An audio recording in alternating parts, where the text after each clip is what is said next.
Halo semua, balik lagi di channel Toraokun. Sebelum pembahasannya dimulai, silahkan klik tombol subscribe dan aktifkan lonceng notifikasinya supaya kalian gak ketinggalan info dan teori terbaru dari Mimin. Kalau udah, terima kasih. Bocoran One Piece Chapter 1016 telah muncul di berbagai forum. Dalam video kali ini, channel Toraokun akan menjelaskan berbagai hal menarik pada chapter kali ini. Chapter kali ini berjudul Inilah Tama. Judul ini merujuk kepada Tama yang akan melakukan sesuatu yang penting dalam chapter kali ini.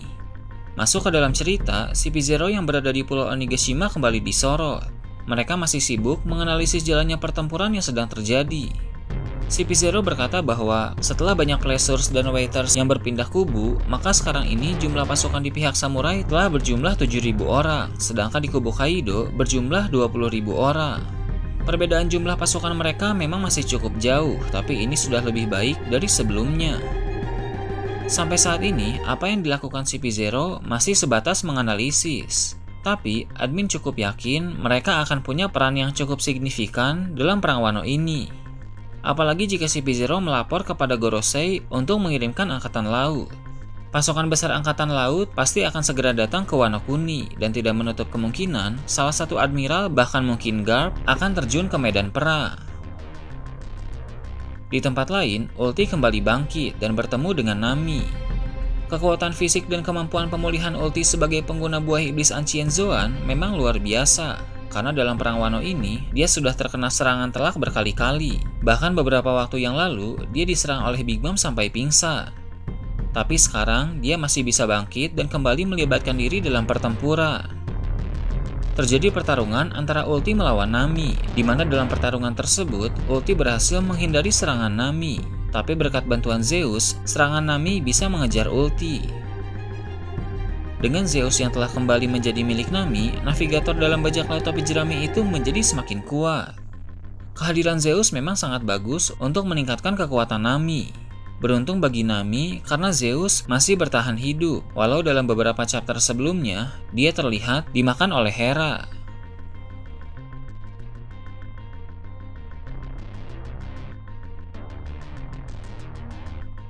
Sementara itu, Usopp berhasil menangkap Baohwang. Melalui kertas bergambar mata yang dipakai oleh Baohwang, Usopp meminta Tama untuk berbicara di situ agar suara Tama terdengar ke seluruh pulau Onigashima. Sepertinya, Tama akan mengumumkan hal yang sangat penting dan menurut admin, itu berkaitan dengan perintah yang akan dia katakan kepada para Waiters dan Placers yang sudah menjadi anak buahnya.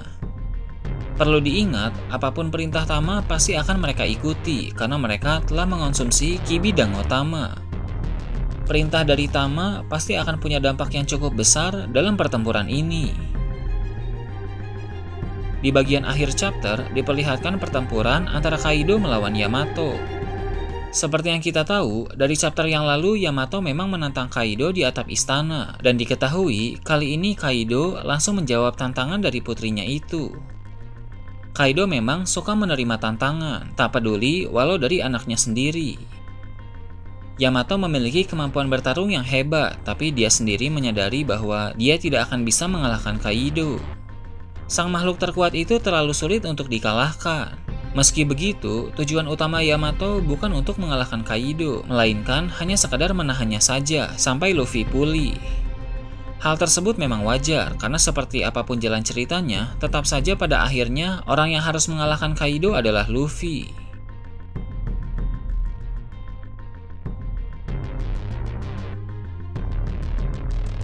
Dengan bertarung melawan Yamato, Kaido akan sibuk di atap istana, sehingga dia tidak akan mengamuk di bagian bawah.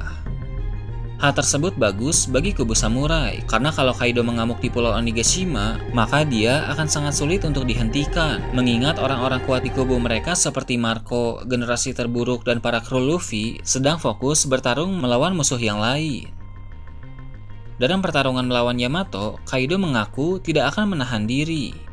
Sepertinya Kaido sudah paham bahwa Yamato tidak bisa diremehkan. Jadi, walau Yamato adalah anaknya, tapi dia tidak akan segan-segan untuk bertarung dengan serius. Kaido juga memang terkenal kejam kepada Yamato, jadi tidak heran kalau Kaido tidak akan menahan tenaganya dalam pertarungan ini. Dalam chapter kali ini juga Yamato berkata di hadapan Kaido bahwa dia akan ikut dengan Luffy untuk berlayar di lautan. Sepertinya nanti begitu Perang Wano selesai dan Luffy kembali berpetualang, besar kemungkinan memang Yamato benar-benar akan menjadi kru baru. Admin sendiri sangat mendukung hal tersebut karena kekuatan Yamato akan sangat berguna bagi kelompok topi jerami, karena semakin jauh petualangan mereka pasti akan semakin kuat musuh yang akan dilawan. Oleh karena itu, wajar bagi kelompok bajak laut topi jerami untuk mendapatkan kru baru sekuat Yamato.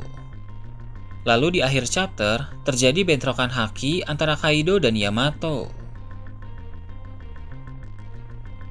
Yamato memang kandidat yang sangat bagus sebagai kru Luffy selanjutnya. Saat ini kelompok topi jerami memang sangat membutuhkan petarung yang hebat untuk menghadapi musuh-musuh selanjutnya yang semakin kuat. Beberapa waktu yang lalu, Jinbei sudah resmi bergabung, dan dia merupakan petarung yang hebat sekaligus jurumudi yang handal. Nah, Yamato juga punya kemampuan bertarung yang hebat sekaligus dia sudah membaca seluruh isi buku catatan Oden. Dengan pengetahuannya tentang catatan Oden, dia bisa menjadi pemandu yang bagus untuk menuju Laugh Tale. Dia juga sangat terobsesi dengan Kozuki Oden yang merupakan pemandu bajak laut Roger menuju Laugh Tale. Jadi, tidak aneh jika di masa sekarang ini, dia yang akan menjadi pemandu bajak laut topi jerami menuju ke Laugh Tale. Mungkin nanti Yamato jugalah yang akan menyalin rod poneglyph milik Kaido, karena sepertinya dia mengetahui di mana Kaido menyembunyikan rod poneglyph itu.